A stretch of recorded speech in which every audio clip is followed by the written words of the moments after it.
vibrant and bright. I want to marry you. I want to go to school. I don't want to be illiterate.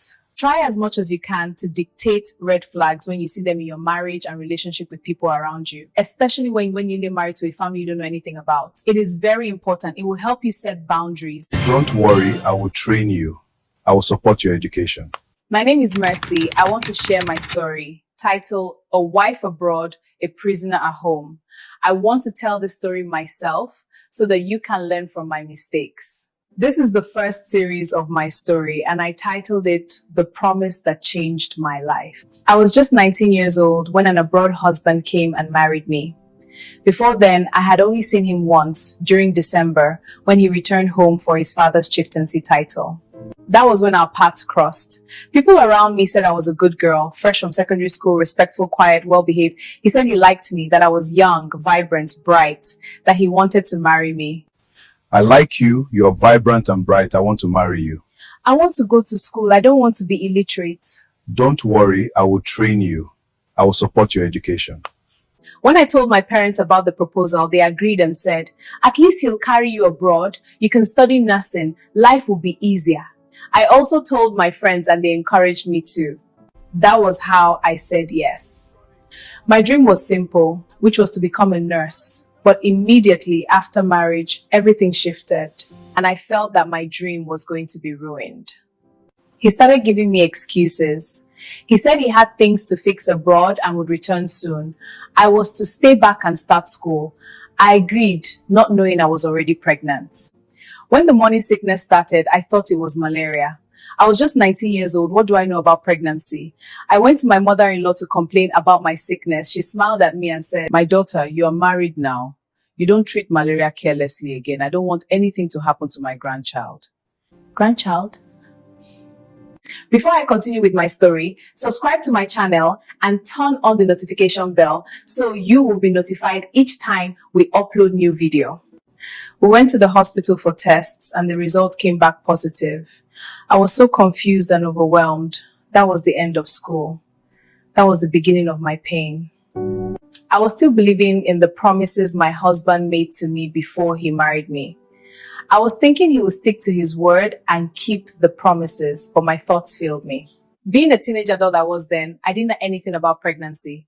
This was my first experience of pregnancy and I had to stay with my mother-in-law and my husband's siblings. It wasn't a good experience, but what can I do? Try as much as you can to dictate red flags when you see them in your marriage and relationship with people around you, especially when you're married to a family you don't know anything about. It is very important. It will help you set boundaries. In the first few weeks of my marriage, my in-laws showed me a bit of their behaviors, but I did not know my left from my right. I thought their behavior towards me would change for good. I didn't know that was the beginning of my pain and agony. Be grateful I married a village girl like you. Do you think a graduate like me would settle for you? Love should not erase your identity.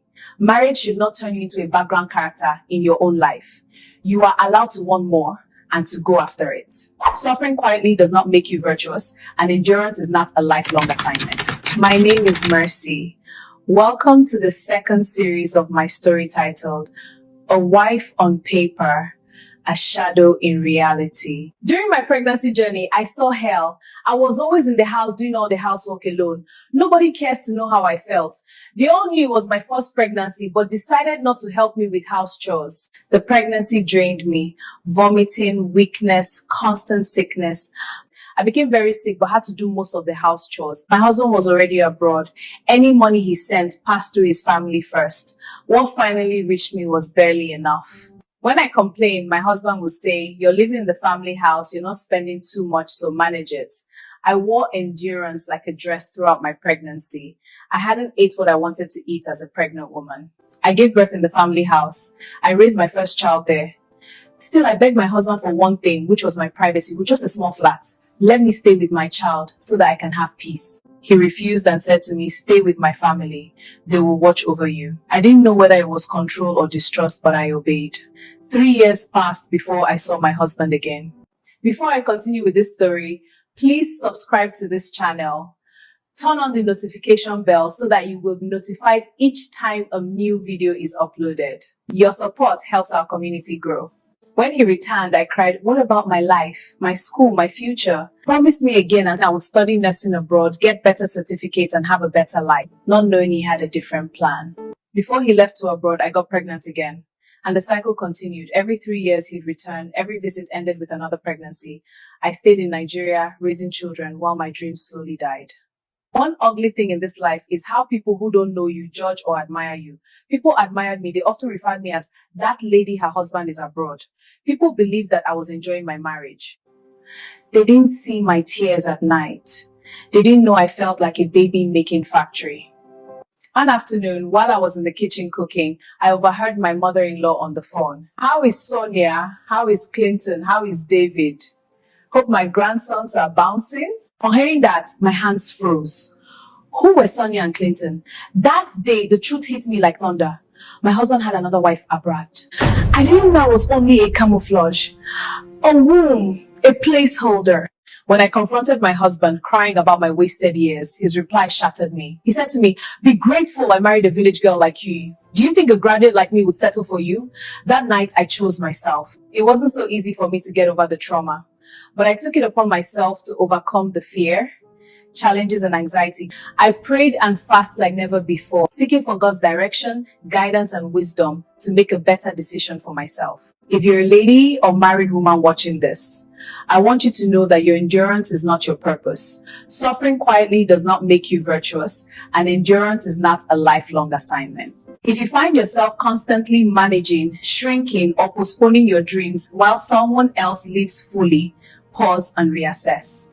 Love should not erase your identity. Marriage should not turn you into a background character in your own life. Choosing yourself is not wicked, it is wisdom. To every woman watching this, you are more than someone's wife. You are more than someone's sacrifice. You are more than someone's secret. And it is never too late to choose yourself. Welcome to the third and final series of my story. I titled it Choosing Me Finally. When I finally took the decision to leave the marriage, I packed my things. Drama broke out. My mother-in-law shouted, if you leave this house, we will collect our dowry. My children insisted on following me. After much tension, my father-in-law allowed us to go. The next week, they collected my dowry. That was the day I took my destiny into my own hands. I found a job. After 1 year, I applied for nursing school. I worked and studied. I cried, wiped my tears, and continued. I encouraged myself, it's better to suffer now for a future I own than to suffer forever in bondage. Years later, I graduated. I got a good job. I raised my children with dignity. I never denied their father access, and I stopped depending on him. Life turned its wheel. My ex-husband's marriage abroad collapsed. The woman divorced him and turned his children against him. He was broken. He returned to Nigeria, begging, please, I'm sorry. Let's call everything that bites in the night mosquito. I smiled and said, everything that bites at night is not mosquito. Some are witches. I told him plainly, go and collect your dowry from your parents. I've moved on. By then, I had found love again, unexpectedly at the hospital. A man who saw me, valued me, and loved me. Sometimes, love finds you after you choose yourself. My marriage experience taught me that don't let anyone put your life on hold while they live theirs. Marriage should never bury your dreams. A woman's life does not end at childbirth. Promises without action are chains. Repeated promises that never materialize are not hope, they are control. If years are passing and the same excuses are recycled, believe the pattern, not the words. Time is precious, especially for a woman. Do not mortgage your future on potential that only benefits someone else. Ask yourself, if nothing changes, can I live with this forever? Choosing yourself is not wicked, it is wisdom. You're not selfish for wanting education, peace, dignity, or growth. You are not ungrateful for refusing to be used as a placeholder or a womb. The moment you choose yourself is the moment your life begins to turn. Even if the road is hard, it is better to struggle toward freedom than to remain comfortable in bondage. To every woman watching this, you are more than someone's wife. You are more than someone's sacrifice. You are more than someone's secret. And it is never too late to choose yourself. Remember to subscribe to this channel, share and leave your opinions in the comment section. Thanks for watching.